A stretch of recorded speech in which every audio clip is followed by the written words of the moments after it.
اخر في يوم في امتحانات تالتة اعدادي، ولازم اعمل وجبة كده لاصحاب بنتي علشان يبقى يوم الوداع مع بعض، واخر يوم هيبقى موجودين فيه وكل واحد طبعا هيروح لطريق. فقلت النهارده هعمل لهم فراخ مشوية، لكن عملتها بطريقة تحفة بجد، عجبتهم جدا. وحبيت ان انا اقول لكم على الطريقة. لايك وشير واشتراك. مبدئيا اول ما بنشوف شكل الفراخ هنعرف على طول ان الفيديو ده هيفيدنا كتير جدا. يلا بينا اقول لكم على طريقة فراخ تحفة بجد ووجبات خطيرة. اول حاجه عندي وزن الفرخه ده 2 كيلو 300 جرام، يعني هي مش كبيره قوي لكن في المعقول. دايما بنحب نشوي الفراخ، بتبقى الفراخ هنا ما بين 2 كيلو ل 2 وربع، ما فيش ازيد من كده. ان انت طبعا تجيبي فرخه 3 كيلو بيبقى الصدر بتاعها كبير وبقى صعب في التسويه.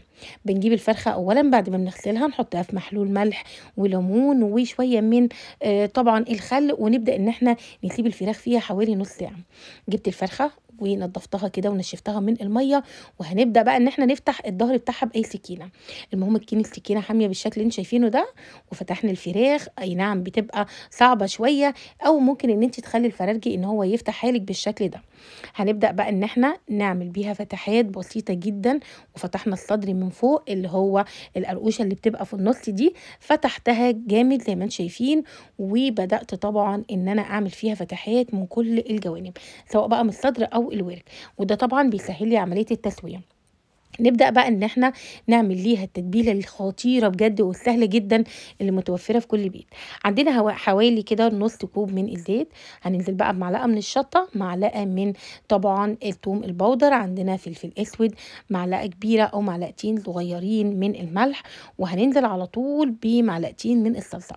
ده كده بمقدار طبعا كيس من ابو 2 جنيه اللي هو بتاعت الصلصة. عندنا كمان كوب زبادي، والزبادي بيساعد على التسوية وبيخلي الفراخ عندي طرية جدا. نزلت كمان بمعلقتين 3 من عندنا هنا دبس رمان، وكمان عندنا كاتشب. لو موجود عندي كاتشب طبعا في البيت تقدري انت تحطي معلقتين 3، بيخلي الطعم خطير جدا. نزلت كمان بمعلقه كبيره من هريسه الشطه، وده كانت اخر معلقه طبعا موجوده في العلبه زي ما انتم شايفين. وبعد كده هننزل بمعلقتين صغيرين من العسل النحل، وده بيخلي الطعم حلو جدا بجد. جربيها بس بالعسل النحل او العسل الاسود، بيدي طعم كده مميز جدا. نزلت كمان بمعلقه كبيره من بهارات الفراخ المشويه، سواء بتجيبي كيس من البهارات المشويه عند العطار او بتجيبيه سايب ب5 جنيه، بيديكي كميه حلوه جدا. عندنا كمان روزماري مجفف، نزلت كده بحبه صغيرين مع معلقه كبيره من الزعتر. وطبعا ممكن تستغني عن الزعتر تماما لانه ما بيبقاش متوفر شويه في كل البيوت. هنبدا بقى ان احنا نقلب التتبيله زي ما انتم شايفين، ونجيب بقى الفرخه بتاعتنا اللي هي النهارده طبعا البطل بتاع الحلقه. هنبدا ان احنا نتبلها بالشكل اللي انتم شايفينه ده. ويا ريت ان انت تكوني متبلاها قبلها بليله او قبلها بساعتين 3. طبعا انا تبلتها كده حوالي الساعه 10:30، وسبتها وسويتها حطيتها في الفرن حوالي الساعه 12. يعني اخدت كده يعني ايه تتبيله حلوه جدا، او ارتاحت شويه في التلاجة. جبت بقى الشبكه بتاعتي اللي هي بتاعت الشوي، وتحتيها صينيه، ونبدا بقى ان احنا نحط الفرخه بتاعتنا بالشكل ده. هنبدا بقى ان احنا نعمل لايك وشير لحد كده، ولو جينا لحد الفيديو ما تنساش تحطوا لايك وتكتبوا لي تعليق حلو جدا من عندكم، علشان ده هيشجعني، وكمان تقولوا لي بتتابعوني من انهي بلد. نزلنا بالفرخه بقى، وهنبدا ان احنا نقفل عليها الشوايه. في الوقت ده بنكون مجهزين الفرن وفاتحينه. هنحطها بقى في الرف الاوسط ونسيبها مع نفسها كده حوالي ساعتين كاملين. ساعتين كاملين كده حلوين جدا ان انتي بتسوي الفرخه وبتطلع بالجمال اللي انتوا شايفينه ده.